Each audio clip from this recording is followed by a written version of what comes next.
What's up, everyone? Today I interviewed April Patara from Salon 64 in Soho, London. April has her own hair brand that sells wigs, and she's currently making her own hair products. Her hair brand is called Antidote.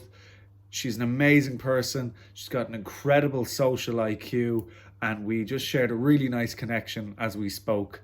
I'm not even going to explain anything that we've talked about during the interview. I hope you enjoyed the video. Don't forget to like and subscribe.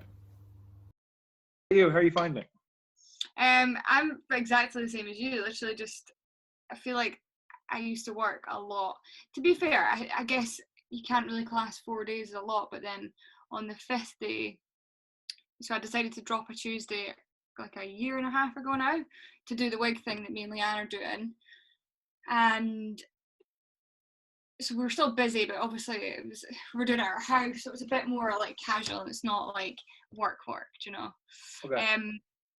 But always there till like 9 at night and starting at 9 o'clock or 10 o'clock in the morning, and you just don't have the time to do what you want to do. So I've literally I've been doing yoga most mornings, like all the stuff that you want, this life that you think you want, and then I feel like it's just came to me. Like I must have had, like I say, obviously everyone has bad days, but 90% of my days, apart from like maybe this week's been a bit harder, but it's just been really good and enlightening almost. Like I've been making like my concrete like little planters that I've always wanted to make. I said I would do them for like 2 years now, and I'm finally getting to do it. I got a piano for my birthday, not a piano, a keyboard. So I've been learning how to do that. I've been making all these hair products. Just loads of stuff, like walking about in like the forest and by the river and by the beach, and it's just all the stuff that I've been craving for so long, and now I'm finally getting to do it. I feel like I've needed it, you know. Yeah, that's so nice. And such a like my big thing is like positivity and like spreading like happy ideas rather than all the that you hear on the news and like everything getting dragged down. And that's so nice for me to hear you saying that like you've needed this time, even though obviously it's not what you had intended for the future. Yeah, but it's almost like I asked for this time like a week before it happened, and then it happened, and it's as much as obviously all this bad stuff's happened, it's been really good to come home. I've been at home now for like 10 weeks, which is obviously quite a long time. I would never get this time back home. Like last year I came home for 2 weeks and it was hard leaving, but now it's going to be like double as hard because I've been here for like, 8 times the amount of time. Yeah. And it's just, yeah, it was really needed. I came up because I got my mum and dad a trip to Rome for the Christmas, and they were saying at the start of March, like, oh, I don't think we can go because of this virus. And I was like, oh, it'll be fine, whatever. Like, I'm coming home to look after the dog, just go, you've not been on holiday for a long time.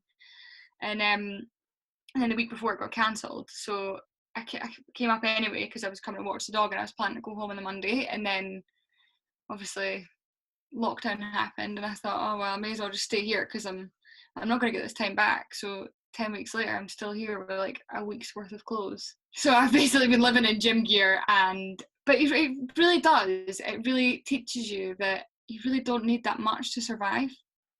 Yeah. Like, you don't need a lot of things as long as you can keep sane, and like you've got the time to cook, you've got time to spend time with people, obviously, that you're around. And if you're unfortunately on your own, then that would be so much harder. But you just realize how much like little things you need in your life to be happy. And I think human communication is massive on that. Like, and it goes to show, because I think most hairdressers that do their job are happy, and they're happy chatting all day, and they're happy like being connected to one another by communication. And yeah, I like never got time to speak to my friends that are in Australia because I'm not at work, and they've been off as well and they're back. But like, I have all this time on my hands, and it's just like I almost don't want real life to come back. Or certainly not all of it. Like, I am looking forward to some normality, but I'll definitely be thinking about what I would like back in my life. April, that I love that answer.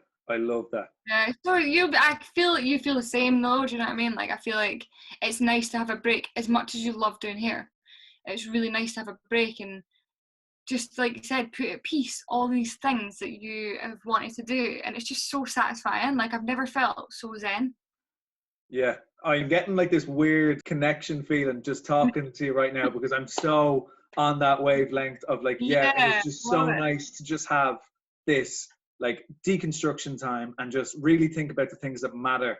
And when things do go back to normal, just like bringing the stuff that you've learned Hmm. back into the normality. And definitely for me anyway, is appreciating the things that I kind of let go by the wayside when I think I'm doing the right thing. And it's just to not forget those kind of really important things that, 100%. I yeah. really hope it doesn't go back like that either, though. I really don't want it to go back to just working and just late nights and Right. not by Like, that. April, I am big on promises. So I promise you right now that I am not going to go back to doing what I was doing when Okay, everything goes back to you normal. promise. Pinky promise. Right, you just touched on something there that I'd actually like to talk about. You said you were making hair products. I am. Okay, talk to me about that. So I don't really know where to start. I feel like there's a few people that I follow on social media who are just doing really good things, like Kai at the social. Him and this other girl from teamed up, and they started doing lives together, teaching people their knowledge, I guess, on how to make hair products and that are better for your body, and everything you put on the scalp is going into your system, all that kind of stuff. And Louise at Wilderness Hair, she is like this goddess of craftery or witchery or whatever we want to call it, and she just creates all these products, and she's kindly given all her knowledge out to people like me who have nothing better to do. Nah, I do. We obviously have better things to do, but she's happily given it out, and so that happened for about a week, and then they've moved it onto this other platform. So I think that week kind of gripped everyone that was interested in it, started making a few things, and now they've got like monthly memberships, like subscription things that you can subscribe to and be a part of their kind of team. I don't know what you call it, but they're doing really good stuff, and it's really nice to be, again, like to be able to give your clients an option of something more natural versus something that's not. And I'm very on the fence about it. I just love making things and like crafting and stuff like that. So for me, it's fun, but for my clients as well, it would be nice to be able to offer them something that's not, I don't know, as chemical based. Yeah, yeah, something more natural. Something that's Yeah, really like tailored to them too if you're making it yourself. yeah, 100%. But I've just learned actually this week that I'm not really allowed to sell anything. As in, like, it needs to be checked in that first. So that batch of sea salt stuff that I done, that's the last batch that I'm going to do. Oh, right, okay, okay. But the way they teach it is that you can you sign up to their like platform and then you make it yourself. So because anyone can do it, it doesn't have to be a hairdresser that does it. So it could be a client or a hairdresser that's making them for them. So you can use it as like a styling product, but you can't sell Yeah, it. so I've actually I've got a couple of things right there. Sure, he's an advocate for this stuff because he just loves helping. He just loves he loves anything homemade. So this is the texture paste that we've made. Oh, no way. And it's a It's matte thick. clay. Yeah, it's literally like I like matte clay for gents and women with short, straight hair is my it's go-to fun, product. right? I've not actually tried it in my own hair yet because I've been wearing my hair smooth for like the last 2 washes, and it lasts me obviously like a week right now because I'm not seeing anyone. Um, and yeah, so he said it. Kai said it was like the R and Co. Do you know R and Co products? I can't remember what it's called, but if they're like clay version of it, it's very similar to that. So it's matte, but it's not as matte as probably like craft clay, Sebastian. Okay, okay, okay. So there's a bit of a shine. Yeah, and again, he's loving that. He comes down every morning once he's used it, and he's like, "It gives my hair grip. It's really good. It just doesn't make it like too soft." And I'm going to use it tonight actually when I wash my hair after this. That is so cute that your dad is coming down Shampoo, and doing dry shampoo, like there's so much stuff on there and stuff to keep your immune system healthy. Like it's really good. I'm really I'm really, really enjoying it. Okay. How did you? This is something that kind of really, really gripped me when you mentioned it in your messages that we were sent to each other. How did you get into making wigs? Oh, right. So we don't actually make wigs. We sell them. So we have a supplier, and Okay.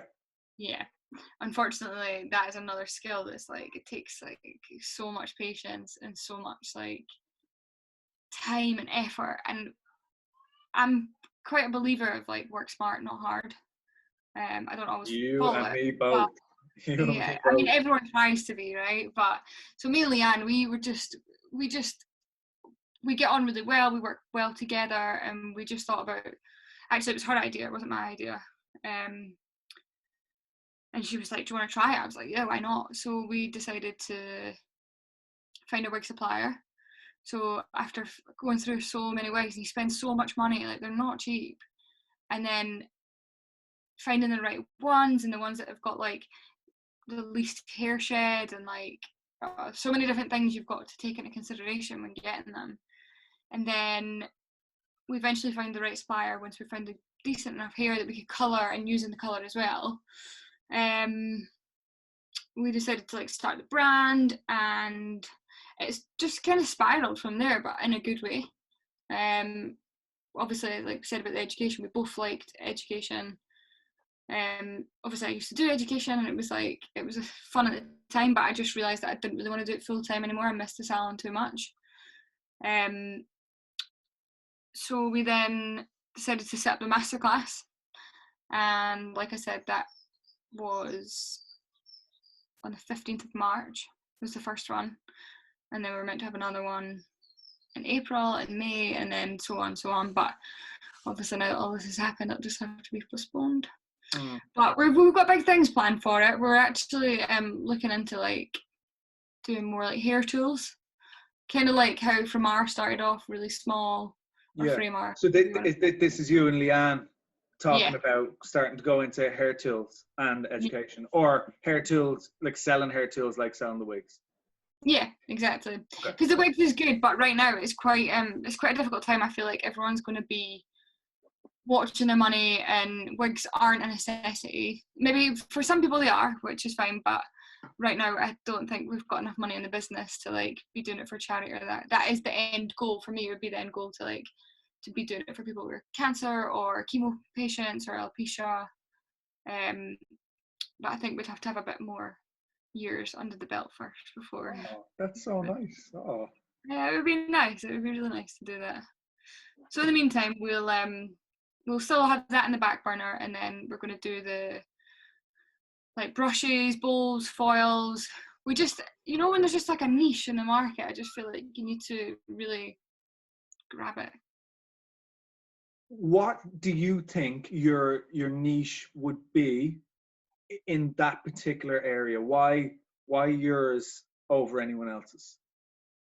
I think, well, one, the fact that we're hairdressers and we come across problems every day with particular things like brushes, or like for me, for instance, like some brushes, the bristles fall out really easily after like, I don't know, 20 uses, or run them under hot water, they just get all fluffy, and then the brush gets smaller and smaller. So things like that, I would like to be based on quality. And bowls, like I hate when a bowl doesn't grip on the bottom. Like my favourite bowls personally are the Welly ones, because they grip to the bottom, but there's nothing worse if you're mixing a bowl and it's like way over here by the time you finish with it. Yeah. All things like that, and I'm just like, we need like, I love the really flexible foil, but we need it like this length. Like all my clients have long hair, well, majority of them have long hair, and there is a roll that you can get, but it's not as wide as the extra wide foil, like things like that. I'm just like, we could just be on it. Like we've got the brand, we've built it, we've got the packaging, it's all there. It's just putting the time and effort in. But like I said, now we've got this time, it's actually a little bit more useful. And is that brand Salon 64? No, this is the antidote one. So this is the wigs will cover all this as well. the brand is called Antidote. Yes. Nice. Why? Where did you come up with that? I knew that question was coming. It took us so long to find a name for it as well. We were like coming up with so many things, like we were Googling like definition of this or synonym of this, and we came up with an antidote because it's a remedy or a cure for something. And obviously people with alopecia or no hair or less hair or not the hair that they wanted, they need an antidote to fix it. So it's something to like reverse it or whatnot. So yeah, that's really really like that. yeah, it's good. I really like it as well. I feel like it's got a meaning to it, you know, like it's not just April or Leanne. Do you know what I mean? Yeah. I was gonna say something else about it there actually. Oh yeah, the other reason we came up with it was because, like, not just the name, but for doing wigs, because so many people come into the salon asking for transformations that just aren't achievable. Like not in my time scale anyway. Some people will book out like a full 5 hours for a client, and that's fine. They maybe charge for it, maybe they don't charge for it. But when you fit in clients back to back, like I don't have time to do the transformations unless I start booking my days out like that, which I do intend to do, but it's, you know how hard it is to convert clients to like different times and different costings and stuff. So we were just like how can someone get this like straight away? They want hair from like here to here. They want it blonde from being like box dyed or dark color or whatever. So we're like, this is such a good idea. And I think it was when Kylie started wearing them, Kylie Jenner started wearing them on, I feel like it was a Met Gala or something, wherever she was. And then I think she went from like dark hair to like green or something. I think was the first one that I like saw. a colour, yeah. And I was like, whoa. And then somebody hit me with the reality bombshell that it was a wig. So yeah, we just seen another like a need for it, because I didn't know anyone that's like, we don't really install them and that, we just sell them. And we did think about doing them bespoke to people, like different colours and stuff, but again, you're working with expectations, and sometimes it's just too hard to work with people's expectations. So we do a collection of wigs, and if people like them, they buy them. If they don't, then they don't. Do you know what I mean? Love that. Yeah, it's just so much easier than it's getting away from being with a client face to face. Not that that's a bad thing. I still enjoy that. Like I could never leave that, but just the taking away the expectation and the disappointments or loads of different factors, it just makes life a lot easier. Although colouring wigs is hard. Like it's not easy. It needs 2 hands. Yeah. Oh, 100%. But that's even what you just said there about like removing expectation. It also means that you can get someone's hair to like amazing condition and a really nice like everyday color, and then they can just whack on their like bright silver blonde wig for the weekend, and then they can go back to the office on Monday and they're like base 7, or for anyone who's not a hairdresser listening to this, just like a brunette, and just like rock during the week, like just classic healthy hair, and then get all the benefits of being a big blonde bombshell on the weekend. I love it. Yeah, exactly. And one of my clients actually wore it for her wedding day. She had a lot of breakage around her hairline, and we'd worked out, I think this was in like July time or something last summer. She decided that she wasn't going to have enough growth in her fringe and the rest of her hair. So she's like, I might think about getting extensions again. And I said, what about a wig? Would you never think about getting a wig? And she was like, actually, maybe that's a good idea. I'll ask my husband what he thinks of it. And he was on board. And then now she just wears it all the time. And her hair I can't stand when people say, like, I'll ask my husband. But anyway, continue.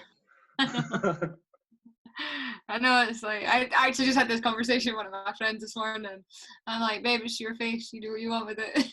The last thing that I want to ask you is, you said that you are more of a people's person than somebody who is an educator. And I really do think that there's more to just being a people's person that brought you back to working behind the chair in a salon. I think it's a lot more to do with like how much you care about people. Yeah. And I care about doing a good job and not selling someone short. Because I went into too many salons that were cutting so many corners, and it's just like, you can't charge that for that job that you're doing. Whether it's not saying that they're doing a bad job, but it could be like scrimping on products where they're saying they're using it and they're not, or like using fake stuff instead of the real thing, and your eyes just got opened going into so many different salons. And I just wanted to give back and especially all the stuff that I'd learned. Like, well, it taught me a lot, but I really just wanted to give back, like, because I knew all this stuff now, and I was just like, I need to do something about this. Like, I need a clientele, because I didn't have a clientele in London. So that's when obviously I started working in the salon again, and I was just like, this is great. We used to listen to any music we wanted, and like, it brings you back to the first, like, why you first started doing hairdressing. Like, you wear what you want, you listen to music all day, you get to make people feel good, and you get to chat all day, like all the stuff that I was really good at school that I wasn't allowed to do, and now it's my job. Deadly. It's true, Deadly. right?